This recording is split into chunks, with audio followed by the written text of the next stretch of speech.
Okay, good morning everyone. तो आज हम बात करने जा रहे हैं एक नया topic in the national income, जिसका नाम है कि द डिफरेंट मेथड्स जिसके द्वारा हम राष्ट्रीय आय का आकलन कर सकते हैं। जैसे कि हमने कल इसके बारे में थोड़ा सा बस इंट्रो किया था कि राष्ट्रीय आय के आकलन के 3 मेथड्स हमारे पास हैं। कौन कौन से वे 3 मेथड्स हैं दोस्तों? सबसे पहला तरीका है जिसके द्वारा हम राष्ट्रीय आय का आकलन कर सकते हैं, उसे हम लोग बोलते हैं प्रोडक्ट मेथड। पूरे देश में कितना प्रोडक्शन हो रहा है, इसकी मदद से हम राष्ट्रीय आय तक पहुंच सकते हैं। दूसरा तरीका है, इसी का दूसरा नाम है वैल्यू एडेड मेथड, मूल्यवर्धन विधि, राइट। इसके अलावा the second way is income method, आय विधि, और इसी को हम डिस्ट्रीब्यूशन मेथड, वितरण विधि भी कहते हैं। मतलब पूरे देश में कितनी इनकम है लोगों की। अच्छा, आप लोग ये बताओ, सपोज करो कि हमारे देश में इतने लोग हैं जो आप लोग सब बैठे हैं। अगर मैं आप सबकी इनकम को जोड़ दूं तो वो क्या कहलाएगी? देश की इनकम, नेशनल इनकम। इसका मतलब दूसरा तरीका क्या है? इनकम से। एंड तीसरा तरीका क्या है? एक्सपेंडिचर कंजम्पशन, इसी का नाम है टोटल आउटले मेथड। तो इसका मतलब हमारे पास 3 रास्ते हैं जिनके जरिए हम राष्ट्रीय आय तक पहुंच सकते हैं। तो आइए सबसे पहले वाले मेथड को समझते हैं कि ये प्रोडक्ट मेथड क्या है और उत्पादन विधि से कैसे राष्ट्रीय आय का आकलन होता है। देखो, तो सबसे पहला मेथड है हमारे पास, जिसे हम कहते हैं प्रोडक्ट विधि मेथड, उत्पाद विधि। प्रोडक्ट मेथड, उत्पाद विधि। अब इससे नेशनल इनकम कैसे निकलेगा, पूरा का पूरा कॉन्सेप्ट समझते हैं। तो जैसे यू ऑलरेडी नो दैट, और we have a discussion in our previous classes, कि हमारे देश में there are 3 sectors. Number 1 primary sector, this is called प्राथमिक क्षेत्र। प्राइमरी सेक्टर जिसे हम कहते हैं प्राथमिक क्षेत्र, जो एग्रीकल्चर और उससे रिलेटेड एक्टिविटीज से जुड़ा होता है, फिशरीज, है ना, एनिमल हस्बेंड्री। दूसरा होता है दोस्तों जिसे हम लोग बोलते हैं क्या? Secondary sector, this is what? द्वितीयक क्षेत्र। द्वितीयक क्षेत्र, तो ये हमारे पास दूसरा तरीका हो गया, सेकेंडरी मेथड। इसी को हम इंडस्ट्रियल मेथड भी कहते हैं, इंडस्ट्रियल सेक्टर भी कहते हैं, औद्योगिक क्षेत्र। और तीसरा हमारे पास तरीका है जिसे हम कहते हैं टर्शियरी सेक्टर, तृतीयक क्षेत्र। इसका मतलब है we have these 3 types of sectors in the economy. अब हमें यह डिस्कशन करना है कि कैसे पूरे देश में उत्पादन, प्रोडक्ट या प्रोडक्शन के जरिए हम राष्ट्रीय आय तक पहुंचेंगे। तो जो हमारे देश में राष्ट्रीय आय का आकलन करता है एनएसओ, वो करता क्या है जरा वो समझना। वो सबसे पहले देखता है कि हमारे देश में जो प्राइमरी सेक्टर है उसने एक फाइनेंशियल ईयर में कितना प्रोडक्शन किया, कितने वैल्यू का प्रोडक्शन किया। व्हीट प्रोड्यूस हुए, राइस प्रोड्यूस हुए, फिशरीज में उत्पादन हुआ, पशुपालन में काम हुआ। तो इन सब की वैल्यू को जोड़ दिया। तो मान लो आया प्राइमरी सेक्टर में जो टोटल प्रोडक्शन हुआ वो आया मान लो 10,000 करोड़। तो एक वैल्यू आ गई, बोलो जी यस। सिमिलरली हमने क्या किया, सेकेंडरी सेक्टर के टोटल प्रोडक्शन को जोड़ा। ये जैकेट प्रोड्यूस हुई, ये कैमरा प्रोड्यूस हुआ, ये पंखे प्रोड्यूस हुए, ये आपकी फर्नीचर प्रोड्यूस हुए, ये बोर्ड प्रोड्यूस हुआ। इन सब की टोटल वैल्यू को हमने जोड़ा, तो इसे हमने कहा secondary sector. Plus tertiary sector में सर्विसेज कितनी प्रोड्यूस हुई हैं, राइट। हमारे देश में बैंकिंग, इंश्योरेंस, टेलीकम्युनिकेशन, ट्रांसपोर्टेशन। तो पूरे देश में हमने इन तीनों सेक्टर के टोटल प्रोडक्शन को जोड़ा। जब तीनों सेक्टर के टोटल प्रोडक्शन को हमने ऐड किया, तो इसको ऐड करने के बाद हमारे पास आया क्या? This is gross, the sum total of देश के अंदर क्या डोमेस्टिक और क्या प्रोडक्ट। जब हमने इन तीनों सेक्टर के टोटल प्रोडक्शन को जोड़ा तो हमारे पास आया क्या जीडीपी, और इसी जीडीपी को हमने घुमाया और फिराया और निकाला क्या नेशनल इनकम। कैसे जीडीपी को घुमाते फिराते और नेशनल इनकम तक ले जाते हैं ये आप लोगों को बहुत अच्छे से हमने कल डिस्कस किया। दोस्तों नेशनल इनकम आजकल काउंट होती है एनएनपी एमपी के बेसिस पर, जैसे कि हमने कहा है कि नहीं, या हम कह सकते हैं रियल जीडीपी आजकल जो, या आजकल हमारी सरकार जो कैलकुलेट कर रही है वो जीबीए एट बेसिक प्राइस, या उसी को हम लोग जीडीपी एमपी कह सकते हैं अगर plus product tax minus product subsidy कर दें। दोस्तों अब कैसे यहां से नेशनल इनकम तक जाएंगे, जल्दी क्विकली मुझे बता दो, कौन है फास्ट, क्या करेंगे हम, माइनस डेप्रिसिएशन और प्लस एनएफआई। शाबाश, excellent, right. So this is called national income. क्या हमने पहले मेथड से नेशनल इनकम के बारे में समझा या नहीं? सिमिलरली चलते हैं into the second method of calculating national income, जैसे हम लोग क्या कहते हैं इनकम मेथड, आय विधि। आखिर इस इनकम मेथड से, आय विधि से हम राष्ट्रीय आय का आकलन कैसे करेंगे जरा वो समझते हैं। दोस्तों जब हमारे देश में एनएसओ नेशनल इनकम का कैलकुलेशन करता है तो एनएसओ क्या करता है वो समझेंगे। तो एनएसओ इनकम मेथड में कैसे कैलकुलेट करेगा, प्रोडक्ट मेथड से कैसे पहुंचेंगे राष्ट्रीय आय तक, आप सब समझ गए। हो सकता है जो लोग आज क्लास में हैं जो कल परसों नहीं थे उन्हें समझ में नहीं आया होगा, राइट। इसीलिए regularity and punctuality is very necessary, क्योंकि आप लोग खल्लासी की तैयारी तो कर नहीं रहे या कांस्टेबल की, तो फिर जब मर्जी हो आओ जब मर्जी हो ना हो। If you want to prepare yourself for the civil services and you looking into the goal of civil servant, so you have to be very punctual in the class. Otherwise, सपने सपने ही रह जाएंगे। चलो, और तुम्हारे सपने टूट जाए तो उसकी कोई दिक्कत नहीं है मुझे, लेकिन think about your parents. They are eagerly waiting for the call कि पापा मेरा हो गया, और यहाँ तुम क्या कर रहे हो तुम्ही को पता होगा। तो दोस्तों देखिए इनकम मेथड से हम कैसे कैलकुलेट करते हैं। तो इनकम मेथड से कैलकुलेट करने के लिए एनएसओ के पास, पहले एनएसओ तीन चीजों को कैलकुलेट करता है। नंबर वन, जैसे हम लोग कहते हैं compensation of employ. Compensation of employ एक नया शब्द है आप लोगों के लिए, जरा सीखने की कोशिश करना। जो लोग नहीं भी थे उन्हें यहाँ से सब समझ में आएगा, ध्यान से सुनना। कंपनसेशन ऑफ एम्प्लॉय, इसको हम लोग कहेंगे कर्मचारियों की क्षतिपूर्ति। कर्मचारियों की क्षतिपूर्ति, सही लिखा मैंने क्षतिपूर्ति? क्षतिपूर्ति से सर क्षतिपूर्ति तो आपदा में सही है सर, सही है ना, छत्रज्ञा, सही है, कर्मचारियों की क्षतिपूर्ति। जरा ध्यान से समझना। अब ये कंपनसेशन ऑफ एम्प्लॉय क्या है?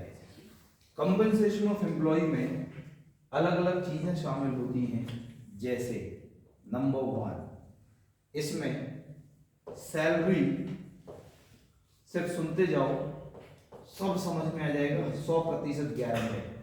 सैलरी एंड वेजेस, जो भी सैलरी एंड वेजेस चाहे कैश में मिले या काइंड में मिले, देखो मतलब पूरे देश में जितने भी एम्प्लॉय हैं, जैसे मैं एक एम्प्लॉय हूँ डेस HNBGU में, तो दोस्तों मुझे सैलरी मिल रही है, चाहे मुझे सैलरी कैश में मिले मतलब अकाउंट में, या काइंड में मिले। काइंड का मतलब है कि जैसे मान लो यूनिवर्सिटी बहुत मेहरबान हो जाए, कहे कि भरत सर आप बहुत ही शानदार पढ़ाते हैं और इसमें कोई दो राय है भी नहीं, तो दोस्तों और कहे कि हम आपको एक अलग से बंगलो अलॉट करते हैं, कम ऑन, यस और नॉट, और एक गाड़ी भी देते हैं, ड्राइवर भी देते हैं, और खाना का भी इंतजाम करते हैं। मैं कहूँगा वाह, फिर तो मैं अपना जीवन पहाड़ों में ही काटूंगा। दोस्तों अगर मान लो ऐसा हो जाए तो इसे हम कहेंगे क्या? सैलरी और वेजेस इन काइंड है कि जब वस्तुओं के रूप में मिले। बोलो जी क्लियर है। इसके अलावा क्या होता है यहाँ पर होता है रिटायरमेंट पेंशन। ये तो आप लोग समझते हैं, लेकिन आप लोगों को नहीं मिलेगी, याद रखना। 1 जनवरी 2004 से बंद, एक्सेप्ट डिफेंस। नंबर 3 यहीं पर आता है employers contribution to the social security schemes.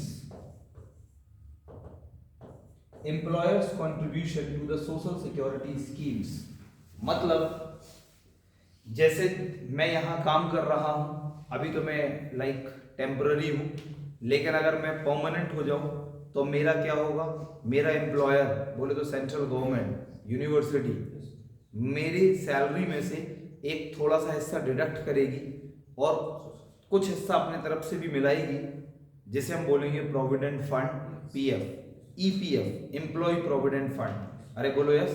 तो दोस्तों ये जो एम्प्लॉयर है वो पीएफ प्रोविडेंट फंड इसलिए देता है कि जब मैं रिटायर होऊंगा तो at the time of retirement मुझे एक बल्क में पैसा मिलेगा, जिसे मैं कहूँगा ग्रॉस प्रोविडेंट फंड। बोलो जी यस। कि जब मैं बुढ़ा होकर अपने घर जा रहा हूँगा सेवा समाप्त करके तो मुझे मिलेगा ग्रॉस प्रोविडेंट फंड, जिसे बोलते हैं जीपीएफ। सरकार वो इसलिए देती है अपने एम्प्लॉय को, एम्प्लॉयर का कंट्रीब्यूशन है वो इसलिए कि अब मैं अपनी रेस्ट ऑफ दी लाइफ को बहुत अच्छे से जी सकूं। मतलब मैं अपनी सामाजिक सुरक्षा योजना के तहत, मतलब मैं अपनी लाइक मेरी सोशल सिक्योरिटी रहे, तो इसे हम बोलेंगे employers contribution to the social security schemes. इसका मतलब है कि जब मैं बुढ़ापे में घर जाऊंगा उतना सारा पैसा लेकर, वो इसलिए कि अब मैं अपनी रेस्ट ऑफ दी लाइफ अच्छे से काटूं, लेकिन जो मेरी औलादें होंगी उनकी नजरें उसी पैसे पे होंगी। बोलो yes. This is called the employers contribution to the social security schemes. बोलो समझ में आया? सच्चाई है? बोलो जी सही है नहीं है क्या? हाँ, तुम सबकी नजरें बेटा जितने के पापा गवर्नमेंट जॉब में है उसी का है, बस तो देखो कह रहे यस सर ना।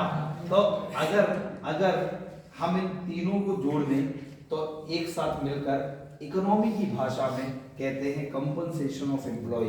क्या पूरा कॉन्सेप्ट समझ में आया ना? दूसरा इसी में क्या आता है, तो इसमें आता है this is what operating surplus. Operating surplus, ये ऑपरेटिंग सरप्लस क्या है? उत्पाद अधिशेष। इसका मतलब है इसमें आते हैं क्या क्या? रेंट, आप लोग जानते हैं, बोलो जी यस। रॉयल्टी, ये थोड़ी देर में मैं बता दूंगा जिन्हें नहीं पता। इंटरेस्ट, ब्याज, ये भी आप जानते हैं। एंड प्रॉफिट, ये भी आप जानते हैं। तो नया टर्म है कुछ बच्चों के लिए, रॉयल्टी। सपोज करो मैंने कोई किताब लिखी इकोनॉमिक्स के ऊपर और वो किताब लिखकर मैंने किसी पब्लिकेशन को दे दी। Just take an example like Tata McGraw Hill. तो मैंने टीएमएच को एक अपनी किताब लिखी और उसे दे दी। उसने कहा कि ठीक है सर, एक काम करते हैं, लाइफ टाइम आपकी जितनी भी बुक्स की यूनिट्स बिकती रहेंगी, हम उस हिसाब से आपको जीवन भर पैसा देते रहेंगे। आपको भी देंगे, आपके न रहने पर आपकी औलादों को भी देंगे। सो this is called royalty, the life time income for innovating and doing something new. इसे हम बोलते हैं रॉयल्टी। बोलो क्या कॉन्सेप्ट समझ में आया? तो दोस्तों ये है operating surplus. This is what the rent, royalty, interest and profit. इन सबको एक साथ अगर हम जोड़ दें तो बन जाता है हमारा क्या? Operating surplus. ये भी इकोनॉमी का एक शब्द है and you guys have to remember that कि ऑपरेटिंग सरप्लस होता क्या है। तो हमें ये दो चीजें समझ में आ गई, compensation of employ and operating surplus. जो तीसरा आइटम यहाँ पर होता है उसे हम लोग कहते हैं मिक्स्ड इनकम, मिश्रित आय। मिक्स्ड इनकम बोले तो मिश्रित आय। आखिर ये मिश्रित आय क्या है, मिक्स्ड इनकम क्या है? तो ये बहुत ही सिंपल है। थोड़ा सा जो मुझे दिख रहा है आप भी वो देखने की कोशिश करें। यहां पर अगर आप गौर से देख रहे हैं तो ये सारी वो इनकम है जो हमारे देश में एम्प्लॉय है, एवरीवन। कौन है? एम्प्लॉय। तो देखो, एक तो एम्प्लॉय होता है, अपन ने उसकी इनकम देख ली। अब गौर से देखो, ये वो इनकम है जो एक एम्प्लॉयर है, एम्प्लॉयर है। हो सकता है उसके पास बिल्डिंग हो, रेंट से पैसा आ रहा हो, उसने कैपिटल इन्वेस्ट कर रखी हो, इंटरेस्ट आ रहा हो, उसका एक ऑर्गेनाइजेशन है, एम्प्लॉयर कंपनी है, तो उससे प्रॉफिट से पैसा आ रहा है। तीसरा बचे मिक्स्ड इनकम वाले लोग। अब ये मिक्स्ड इनकम क्या होती है मेरे दोस्तों? तो मिक्स्ड इनकम का मतलब है, मिश्रित आय का मतलब है वो आय जो इन दोनों में शामिल नहीं हुई। जैसे अगर मैं अपनी लैंग्वेज में बोलूं तो मैं कहूंगा, एक तो एम्प्लॉय होता है देश में, एक एम्प्लॉयर होता है, और उसके अलावा कौन होते हैं? जिन्हें बोलते हैं सेल्फ एम्प्लॉयड पीपल। बोलो यस और नॉट। जैसे मिक्स्ड इनकम का मतलब है कि ये श्याम कैंटीन वाला है, इसकी इनकम ना तो यहां शामिल हो रही कंपनसेशन ऑफ एम्प्लॉय में, ना तो ऑपरेटिंग सरप्लस में हो रही, तो इसकी इनकम कहां शामिल हो जाएगी? एक बार्बर है, पॉटरी मेकर है, those who are the self employed people, तो उनकी इनकम कहां जाती है? Mixed income. सर जो फर्स्ट सेक्टर का है, बैठ के, हाँ, उसमें किसकी? पशुपालन मिश्रित आय में आएगा। पशुपालन है ना, जो लोग पशुपालन कर रहे हैं, जो मिक्स सेल्फ एम्प्लॉयड है, वो सब इसी में आएगी। दोस्तों, जिस तरीके से अभी हमने जब इन तीनों सेक्टर के टोटल प्रोडक्शन को जोड़ा था तो क्या आया था, और इससे हमने क्या कैलकुलेट किया। इसी तरीके से हमारा एनएसओ जो नेशनल इनकम कैलकुलेट करता है, वो क्या करता है कि सबसे पहले पूरे देश का कंपनसेशन ऑफ एम्प्लॉय, कर्मचारियों की, छात्र, लाइक ये कैलकुलेट करता है, राइट। फिर दूसरा क्या कैलकुलेट करता है, फिर तीसरा क्या, और दोस्तों इन तीनों के टोटल इनकम को जोड़ने पर, इन तीनों के टोटल इनकम को जोड़ने पर मिलता है NDPFC। इसे बोलते हैं NDPFC। क्या है फुल फॉर्म, जल्दी से बताइए। राइट। और दोस्तों फिर इसी से घुमा फिरा कर क्या कैलकुलेट करते हैं, NNPMP। बोले तो नेशनल इनकम। पहले NNPFC को नेशनल इनकम कहते थे। बोलो समझ गए आप लोग? चलो दोस्तों, ये सेकंड मेथड हो गया इनकम मेथड के जरिए। Now we are going to talk about the third method, and this is what, the expenditure method. कि आखिर एक्सपेंडिचर के जरिए, एक्सपेंडिचर मेथड, या इसी को हम कह सकते हैं कंजम्पशन मेथड, उपभोग विधि, या टोटल आउटले मेथड। तो जो तीसरा तरीका है हमारे पास, तो वो है व्यय विधि, या मैं कह सकता हूं उपभोग विधि। तो ये तीसरे रास्ते से कैसे राष्ट्रीय आय तक पहुंचेंगे, जरा वो समझने की कोशिश करते हैं। देखो दोस्तों, एक हमारे देश में हो गया कौन, जैसे हम कहते हैं कंज्यूमर, उपभोक्ता। जैसे आप सभी लोग अगर मान लो NSO ये देखे कि हमारे देश में जितने भी उपभोक्ता हैं, कंज्यूमर्स, फाइनली अंतिम रूप से पूरे साल भर इन्होंने कितना पैसा एक्सपेंड किया, कितना पैसा खर्च किया, तो एक वो डेटा आ गया। दूसरा हमारे देश में कौन है, दिस इज प्रोड्यूसर, उत्पादक। तो फाइनली एक उत्पादक ने कितना पैसा खर्च किया, एक्सपेंडिचर की बात कर रहे हैं। एंड तीसरा हमारे देश में कौन है, गवर्नमेंट। गवर्नमेंट ने रोड्स बनाने में, डैम्स बनाने में, ब्रिजेस बनाने में, मेट्रोज में, राइट, जितना भी पैसा फाइनली एक साल में खर्च किया, तो हमने क्या करा, इन तीनों के टोटल एक्सपेंडिचर को जोड़ दिया, और उसके जरिए भी फाइनली हम कहां तक पहुंच जाते हैं, नेशनल इनकम तक। तो दोस्तों हमने देखा कि तीन मेथड्स हैं, एक प्रोडक्शन, एक इनकम और एक एक्सपेंडिचर। अब मैंने आप लोगों से कहा था कि हर साल NSO ये तीनों मेथड्स से नेशनल इनकम निकालता है, और बहुत अच्छी बात यह है कि तीनों मेथड से नेशनल इनकम की वैल्यू सेम आती है। क्या मतलब हुआ इसका? दोस्तों जैसे मान लो पहले पूरे देश में हुआ प्रोडक्शन, एवरीवन क्या हुआ? प्रोडक्शन हुआ, प्रोडक्ट्स बनकर बाजार में पहुंचे, अब लोग पहुंचे वहां, उन्होंने किया एक्सपेंडिचर, एवरीवन क्या किया? प्रोडक्ट्स खरीदे, एक्सपेंडिचर के बाद वो किसी न किसी की बनी इनकम, तो फिर से प्रोड्यूसर के पास पैसा पहुंचा, फिर से क्या हुआ? प्रोडक्शन, फिर हुआ क्या? एक्सपेंडिचर, और फिर क्या बनी? इनकम, फिर क्या हुआ? प्रोडक्शन, फिर क्या हुआ? एक्सपेंडिचर, और फिर क्या बनी? इनकम। इसका मतलब प्रोडक्शन, एक्सपेंडिचर और इनकम, इन तीनों के बीच एक सर्कुलर फ्लो है, एवरीवन क्या है? सर्कुलर फ्लो है। इसलिए इन तीनों मेथड से नेशनल इनकम की वैल्यू क्या आती है? सेम। बताओ क्या बात समझ गए? और वो सर्कुलर फ्लो क्या है वो मैं आपको अपने इंट्रोडक्टरी क्लास में पढ़ा चुका हूं, याद करिए, the circular flow between the different sector models of the economy पढ़ाया था कि अर्थव्यवस्था के विभिन्न क्षेत्रीय मॉडल्स के बीच चक्रीय प्रवाहन। बोलो जी, समझ गए ना? तो दोस्तों ये तीन मेथड्स हैं हमारे पास जिनके जरिए हम लोग हर साल नेशनल इनकम का कैलकुलेशन करते हैं और राष्ट्रीय आय का आकलन करते हैं। इन तीनों मेथड्स के बारे में आप लोगों को पता होना चाहिए, राइट? चलते हैं, थोड़ी सी और बात करते हैं और आप लोगों को थोड़ा सा ये और कॉन्सेप्चुअली समझाने की मैं कोशिश करता हूं। तो आइए जरा देखते हैं।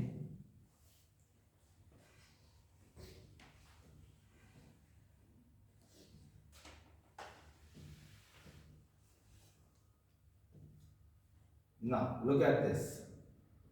तो कल हमने वैल्यू एडेड के बारे में पढ़ा, ये आप समझ गए बहुत अच्छे से।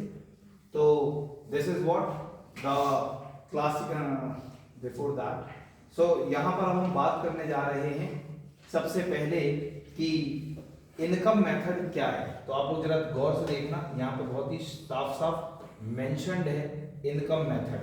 तो ये है हमारा सबसे पहला, हमने जो यहाँ पे लिखा है that is what income method, आय विधि से राष्ट्रीय आय का आकलन।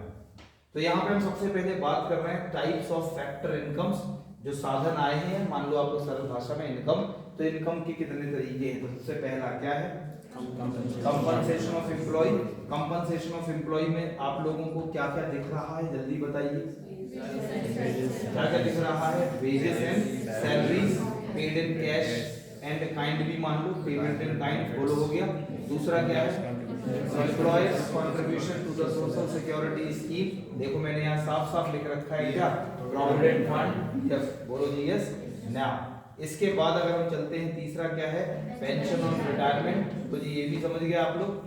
एंड दूसरा क्या है यहाँ पर? Operating surplus. ये भी आप लोगों को बता दिया। ऑपरेटिंग सरप्लस क्या होता है? ऑपरेटिंग सरप्लस में क्या क्या आता है, जल्दी बताइए।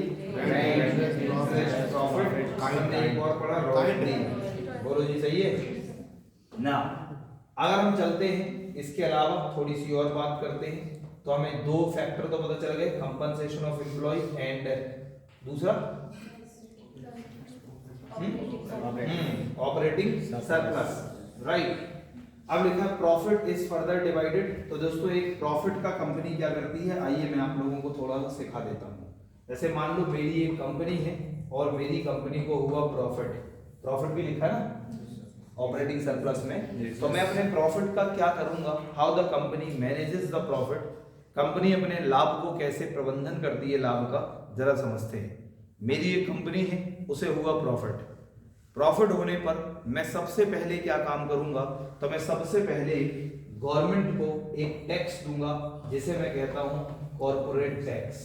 जिन्हें नहीं पता वो आज अभी के अभी सीखें, और बाद में इसके बारे में जब हम टैक्सेशन पढ़ेंगे तब वहां पर मैं समझाऊंगा निगम कर क्या होता है। तो फिलहाल सिर्फ इतना जान लें कि कंपनीज को जो प्रॉफिट होता है, उस प्रॉफिट पे जो कंपनी टैक्स देती है उसे कहते हैं कॉर्पोरेट टैक्स, राइट। एक या दो दिन में मैं एक बहुत ही शानदार वीडियो अपलोड करने वाला हूं जिसका नाम है global minimum tax, GMT।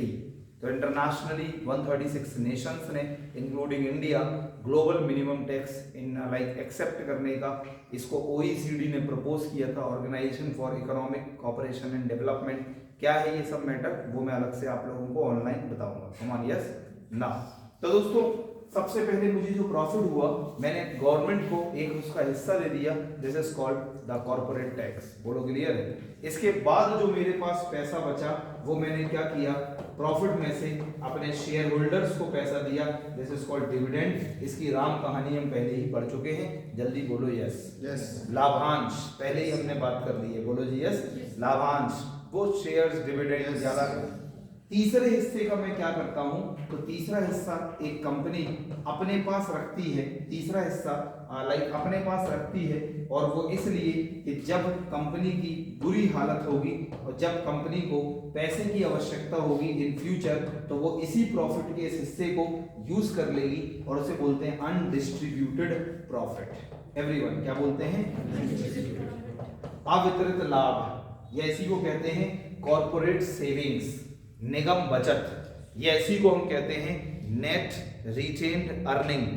Net retained earning मतलब अर्निंग का वो हिस्सा जो सब कुछ देने के बाद माइनस करने के बाद नेट जो रिटेन करके प्रोड्यूसर ने अपने पास रखा है, सो this is called net retained earning या कॉर्पोरेट सेविंग या अनडिस्ट्रीब्यूटेड प्रॉफिट। क्या बात समझ गए? इसका भी अभी हो सकता है आज या कल इसका भी हम यूज करेंगे, तो मुझे तब आप लोगों के साइड से जवाब चाहिए। कम ऑन यस ना। तो दोस्तों प्रॉफिट को कंपनी ने 3 पार्ट्स में डिवाइड कर दिए, जल्दी से पढ़ लें आप लोग। हो गया? चलो, the third part in the income method is what?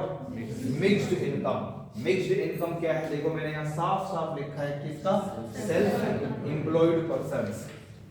तो सेल्फ एम्प्लॉयड पर्सन्स का मतलब है जो भी लोग हैं, जो लोग सेल्फ एम्प्लॉयड हैं और स्वयं के लिए काम कर रहे हैं। देखो एज नोटेड अर्लियर, अगर मैं सभी फैक्टर इनकम का टोटल कर देता हूं तो मुझे क्या निकलता है? क्या यही लिखा था अपन ने? तो जब मैं सभी इन तीनों के तीनों लाइक इनकम को ऐड कर दूंगा तो मुझे क्या मिल रहा है दोस्तों?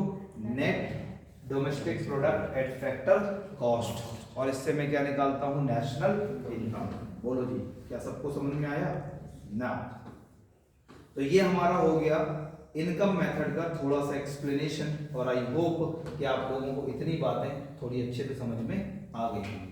क्या किसी को पढ़ा सकते हैं ये कॉन्सेप्ट? हाँ यस। चलो दोस्तों इसके बाद चलते हैं, और सेकंड मेथड, थर्ड मेथड मैंने अलग से नहीं बनाई, मैं डायरेक्टली आप लोगों को एक स्लाइड दिखा रहा हूं, जरा इसको देखने की, सीखने की, समझने की कोशिश करना। सबसे पहले हम बात करेंगे the very first method of calculating, this is what? या यही है। तो दोस्तों इसमें सबसे पहले हम क्या करते हैं? देखो मैंने आपसे कहा कि प्राइमरी सेक्टर का जीवीए निकालते हैं, कल भी बताया था आपको। सेकेंडरी सेक्टर और टर्सरी सेक्टर, जब इन तीनों सेक्टर के जीवीए को जोड़ दिया तो वही याद करो आप लोग, sigma G V A at क्या? बेसिक प्राइस, कल बताया था, प्लस क्या? प्रोडक्ट टैक्स, प्लस माइनस क्या? Product subsidy. So this is also called what? This is also called what? GDP product at market price. Economy बहुत technical subject है, समझते हैं या नहीं? यस। लेकिन इस टेक्निकल सब्जेक्ट को मैंने बिल्कुल इस तरीके से आपके सामने परोसा जैसे मम्मी ने बढ़िया सवेरे सवेरे नाश्ता दिया हो और चम्मच भी रख दी हो, बस कष्ट इतना करना है कि उसे उठाना है और खाना है। बोलो जी yes. So this is the simplest way यार। बताओ क्या कभी इमेजिन किया था कि इकोनॉमी को भी हम ऐसे पढ़ सकते हैं? हाँ, लगता है भैया ये तो हमारे बस की नहीं है, ये नहीं हो पाएगी। लेकिन हम मुझसे पढ़ाने से पहले ही आप लोग आगे आगे बोल रहे, कुछ दिनों बाद आप मुझे ज्ञान देने लोगोगे, आओ गुरु जी हम सिखाते हैं थोड़ी इकोनॉमी। तो दोस्तों and I am ईगरली waiting for that कि एक गुरु को सबसे अच्छा जब लगता है जब उसके स्टूडेंट्स उससे ऊपर निकल जाए। गुरु और एक शिक्षक क्या है, मैं आज एक नई डेफिनेशन देता हूं आप लोगों के सामने। शिक्षक एक सड़क के समान होता है, एक जगह रहता है, शिष्य स्टूडेंट्स आते हैं, उससे चलकर अपनी मंजिल को प्राप्त कर लेते हैं, शिक्षक वहीं पड़ा रहता है। यह है शिक्षक का असली भाव। मुझे लग रहा आप लोग मेरी बात से बहुत लगा कि ये कुछ नया समझने को मिला। कम ऑन यस और नॉट? शिक्षक क्या है? शिक्षक का कोई गोल नहीं होता, लेकिन मेरा है तो गोल तो सबका ही है, लेकिन शिक्षक का शिक्षा के प्रति कोई गोल नहीं रहता, बस उसका एक ही गोल रहता, उसके पढ़ाए हुए सभी स्टूडेंट उससे आगे जाएं, क्योंकि हम तो सड़क हैं, हम तो वहीं डले हैं मंजिल तक। कम ऑन यस और नॉट, मंजिल तो आपको प्राप्त करनी है, तो हम एक वो जरिया है, वो रास्ता है आपको मंजिल तक ले जाने के लिए। क्या do you agree 100%? Yes. Come on yes और नॉट। गाड़ी कैसे दौड़ानी है वो आप लोग डिसाइड करेंगे, कम ऑन सही ना। दोस्तों देखिए, जब हमने तीनों सेक्टर के जीबीए को जोड़ दिया तो हमें क्या मिला, gross domestic product at market price. अब दोस्तों ये कुछ नहीं है, this is what GDP at MP, और इससे हमें निकालना है क्या, नेशनल इनकम। तो पहले हम नेशनल इनकम चूंकि एनएनपीएफसी को कहते थे तो मैंने यहाँ पे यही दिखाने की कोशिश करी है, लेकिन अब हम नेशनल इनकम तो एनएनपीएमपी को कहते हैं, आप लोगों को पता है। तो जरा देखना, जरा ध्यान से समझना सारे लोग। जीडीपी में माइनस डेप्रिसिएशन किया तो बन गया नेट डोमेस्टिक प्रोडक्ट, सिर्फ इतना, ग्रॉस माइनस डेप्रिसिएशन नेट, पढ़ाया था। यस। अब दोस्तों इससे माइनस किया नेट इनडायरेक्ट टैक्स, तो नेट इनडायरेक्ट टैक्स जब माइनस किया तो ये एमपी वाला किसमें कन्वर्ट हो जाएगा, एफसी में, बोलो जी यस। और फिर फाइनली हमने क्या किया, जरा ध्यान से देखते जाना, इस net domestic product at factor cost में हमने प्लस कर दिया एनएफआईए, तो ये डोमेस्टिक से जब एनएफआईए जोड़ते हैं तो क्या बन जाता है, नेशनल। तो ये हो गया net national product at factor cost. पहले इसी को कहते थे राष्ट्रीय आय, लेकिन आजकल राष्ट्रीय आय तो हम शिफ्ट कर चुके हैं, वो मैंने आपको बता दिया। क्या पहला मेथड बहुत ही अच्छे से समझ में आ गया सबको कि प्रोडक्शन के जरिए, बोलो जी क्लियर है ना। The second method of calculating the national income is what, जिसे हम कहते हैं इनकम मेथड, आय विधि। जरा ध्यान से इस विधि को देखिए, इसमें हमने क्या किया, compensation of employ, operating surplus, mixed income, जब तीनों को जोड़ा तो क्या आया, नेट डोमेस्टिक इनकम, या आप कह सकते हैं इनको जोड़ा हमने और अच्छे साफ तरीके से बताया था, एनडीपी एट एफसी, राइट। अब हमें निकालना है नेशनल इनकम, तो फिर हम सबसे पहले डोमेस्टिक को किस में कन्वर्ट करना होगा, नेशनल में। तो कन्वर्ट करने के लिए क्या करते हैं, एनएफआईए जोड़ देते हैं, तो आ गया हमारा एनएनपी एट एफसी, लेकिन एनपी को कहते हैं, चलो हो गया वो बात है, कई बार आते हैं दोस्तों। जरा हम कंजम्पशन मेथड या एक्सपेंडिचर मेथड के जरिए राष्ट्रीय आय को कैलकुलेट कैसे करेंगे उसके बारे में थोड़ा समझने की कोशिश करते हैं ना। Look at this, this is the expenditure method. तो हमने सबसे पहले क्या किया, जरा देखना क्या लिखा, प्राइवेट फाइनल कंजम्पशन एक्सपेंडिचर। तो इसको आप मेरे स्टाइल से समझिए, प्राइवेट फाइनल कंजम्पशन एक्सपेंडिचर का मतलब है कंज्यूमर्स ने जो एक्सपेंडिचर किया, प्राइवेट कंज्यूमर्स ने जो एक्सपेंडिचर किया, अभी बताया था मैंने। प्लस क्या लिखा है, government final consumption expenditure, plus government ने जो भी किया, रोड्स, डैम्स, ब्रिजेस, अभी बताया था। Plus gross domestic fixed capital formation. दोस्तों ये आप एक नया वर्ड है आप लोगों के लिए, इसे अभी के अभी समझ लो। तो इसे अगर हम कहें ग्रॉस डोमेस्टिक कैपिटल फॉर्मेशन, ऐसे समझ लो आप सरल भाषा में। जब भी ये टर्म आए मेंस में, ये बहुत काम का शब्द है। तो दोस्तों gross domestic capital formation is nothing, अगर मैं बहुत ही सरल भाषा में कि सबको समझ में आ जाए तो मैं कह सकता हूं दिस इज इन्वेस्टमेंट। तो GDCF gross domestic capital formation is nothing but what, investment. और जब बात आती है इन्वेस्टमेंट की, तो इन्वेस्टमेंट कौन करता है, जो इन्वेस्टर्स होते हैं। इन्वेस्टमेंट कौन करता है, प्रोड्यूसर्स। इन्वेस्टमेंट कौन करता है, प्रोड्यूसर। मान लो मैं प्रोड्यूसर हूं और ये मेरा कोचिंग इंस्टीट्यूट है, तो मैंने ये बोर्ड लिया, ये पोडियम लिया, ये फर्नीचर बनाया, तो ये सब क्या है, ये कैमरा खरीदा, तो ये सब क्या है, मेरा एक्सपेंडिचर, मेरा इन्वेस्टमेंट है। तो इसका मतलब जरा ध्यान से देखो, तो जब भी बात चलेगी आज के बाद ये वर्ड आएगा ग्रॉस डोमेस्टिक कैपिटल फॉर्मेशन, तो आप हमेशा समझेंगे क्या, इन्वेस्टमेंट। और दोस्तों जरा गौर से देखो, तो ये हो गया कंज्यूमर्स ने जितना पैसा खर्च किया, ये हो गया किसने, गवर्नमेंट ने, और ये क्या हो गया, प्रोड्यूसर्स ने। यही मैंने आपको बताया था।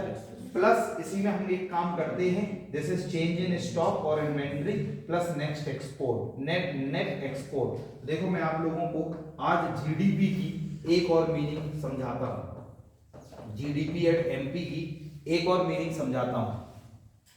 अभी मैंने जीडीपी को कैसे समझाया था, आप सबको पता है, the sum total of market value and blah blah blah. लेकिन आज जरा इसकी एक नई डेफिनेशन आप लोग देखिए, C plus I plus G minus net export C plus I plus G minus X plus M.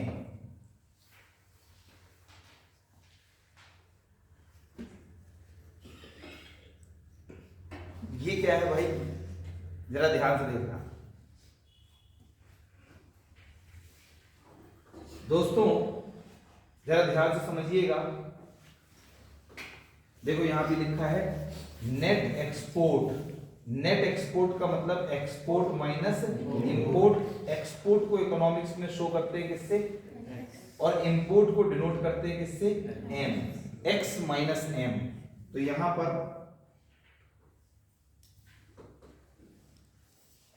पर प्लस होता है नेट एक्सपोर्ट, इसीलिए मैं पॉज किया था थोड़ा याद करने के लिए, एक्स माइनस एम। जरा ध्यान से सुनना, this is called the new meaning of GDP for you guys. तो जीडीपी हम ऐसे भी कैलकुलेट करते हैं, किस तरीके से, कि अगर हम क्या करें, देखना, सी बोले तो कंजम्पशन। आज दो वर्ड सीखो बहुत ही शानदार तरीके से। एक वर्ड होता है जिसे हम लोग कहते हैं एक्सपेंडिचर, बोले तो व्यय, वर्सेस इन्वेस्टमेंट, निवेश, और व्यय को ही हम कहते हैं कंजम्पशन, उपभोग। दोस्तों ये दोनों वर्ड जरा ध्यान से सीखो। मैं बाजार गया और मैंने बाजार में ये शर्ट खरीदी, ये जैकेट खरीदी। मैंने इस जैकेट को आकर पहना और इसको यूज करा। This is called my expenditure, बोले तो कंजम्पशन। बोलो समझ गए। और जब मैं बाजार गया और मैं ये जैकेट खरीद के लाया, फाइनल गुड्स, और मैंने इस जैकेट को रीसेल कर दिया, फिर से बेचा, तो this is called my investment. बोलो समझ में आया। तो इसका मतलब द वर्ड एक्सपेंडिचर, देखो हम लोग कई बार लाइक जाते हैं और बाजार में जाते हैं, या कई बार हम जब बात कर रहे होते हैं आपस में, तो हम टेक्निकली गलत वर्ड यूज करते हैं, कि जब भी वर्ड आए आप लोगों के सामने एक्सपेंडिचर, राइट। जैसे हम एक दुकान पे गए, तो मैं खड़ा था वहां, तो एक बंदा आया, कह रहा भाई साहब आपने दुकान तो बहुत अच्छी बनाई, तो बहुत ज्यादा आपका एक्सपेंडिचर हो गया होगा। तो being an economist, I would not use the word expenditure over there, I will use the word what, investment, निवेश। बोलो समझ में आ गया।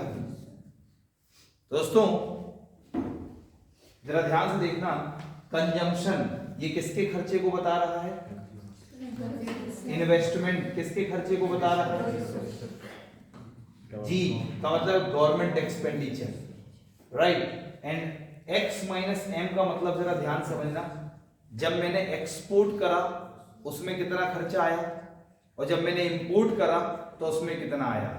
अरे बोलो यस। तो जब मैंने एक्सपोर्ट करा और इंपोर्ट, तो नेट एक्सपोर्ट का मतलब है एक्सपोर्ट माइनस इंपोर्ट। दोस्तों इन तीनों को अगर हम चारों को जोड़ देते हैं, तो this is also the meaning of what, GDP. लेकिन जरा ध्यान से देखो, जो मैंने सबसे पहली वाली जीडीपी की मीनिंग बताई थी, दिस इज इकोनॉमिक्स। जरा ध्यान समझना, जो मैंने सबसे पहली वाली जीडीपी की मीनिंग बताई थी, वो बताई थी प्रोडक्शन के नजर से, कि एक वित्तीय वर्ष में एक देश की सीमा रेखा के अंदर उत्पादित सभी अंतिम वस्तुओं और सेवाओं के बाजार मूल्य का योग, जिनका उत्पादन सामान्य निवासियों के द्वारा हुआ हो एक वित्तीय वर्ष में, उसे हम कहते हैं सकल घरेलू उत्पाद। बोलो याद आया। The sum total of market value of all final goods and services produced by the normal resident with in the domestic territory of a country during one financial year, उसे हम कहेंगे ग्रॉस डोमेस्टिक प्रोडक्ट। बोलो समझ गए। लेकिन आज हम GDP की मीनिंग देख रहे हैं ये वाली, विद द लाइक नजरिया जो हमारा है वो है एक्सपेंडिचर की, कंजम्पशन के नजर से, खर्च के नजर से कह लो आप लोग सरल भाषा में, तो बोलो यस। तो खर्च की भाषा में जब मैं जीडीपी को डिनोट करूंगा तो मैं कहूंगा C + I + G + X - N। बोलो सौरभ क्या पूछा? सर आपने कल बोला था कि GDP is a consumer ended approach and GVA is a producer ended, ऐसे बोला था।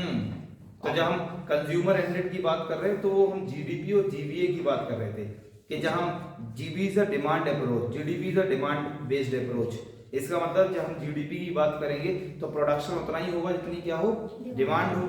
लेकिन जब ग्रॉस वैल्यू एडिशन की बात करें तो वह तो कंज्यूमर आ ही नहीं रहा, प्रोड्यूसर। देश में वैल्यू एडिशन कौन करता है? हमेशा प्रोड्यूसर करता है। वैल्यू एडिशन क्या होता है? Value of output minus intermediate consumption, value of output is equal to sales plus change in stock minus intermediate consumption, change in stock is also called the closing stock minus opening stock. तो value added is equal to sales plus closing stock minus opening stock minus intermediate consumption. ये सब मैंने आप लोगों को already पढ़ा रखा है। जो बच्चे नहीं है वो सोच रहे हैं ये क्या पढ़ रहा है, क्या पढ़ा रहा है, ये कुछ समझ में नहीं आ रहा। तो this is for you guys, right. तो चलो, तो अगर हम बात कर रहे थे the very third method of calculating national income, तो हमने कंजम्पशन को जोड़ लिया, government expenditure, investment, change in stock तो हो ही गया, चलो ठीक है। X - M तो निकल के आया, जरा देख लो क्या, gross domestic product at market price. Everyone, this is the new definition of GDP. शाबाश। तो दोस्तों अब इसके जरिए हम क्या करेंगे भैया? अबे जल्दी बोलो। नेशनल इनकम निकालेंगे। तो इसके जरिए नेशनल इनकम निकालने के लिए आप लोग मुझसे भी ज्यादा होशियार हो चुके हैं, बोलो जी यस। देख कैसे शर्म नहीं आ रही, कह रहे हाँ हैं दोस्तों। अब क्या होता है नेशनल इनकम, जरा देखना, जीडीपी एट एमपी, इस ग्रॉस से हमने डेप्रिसिएशन माइनस किया तो क्या बना? राइट। अब हमें डोमेस्टिक में, अब ये एमपी है, इसको एफसी में कन्वर्ट करना है तो क्या माइनस एनआईटी, और ये डोमेस्टिक को नेशनल में करना है तो क्या किया? NFI. So these are the three methods of calculating national income in India। और तीनों मेथड से राष्ट्रीय आय की वैल्यू क्या आती है? Same. So that's all about the methods of calculating national income। अब हम लिखेंगे, write down। Sir net domestic product तो होगा ना जीडीपी माइनस डेप्रिसिएशन।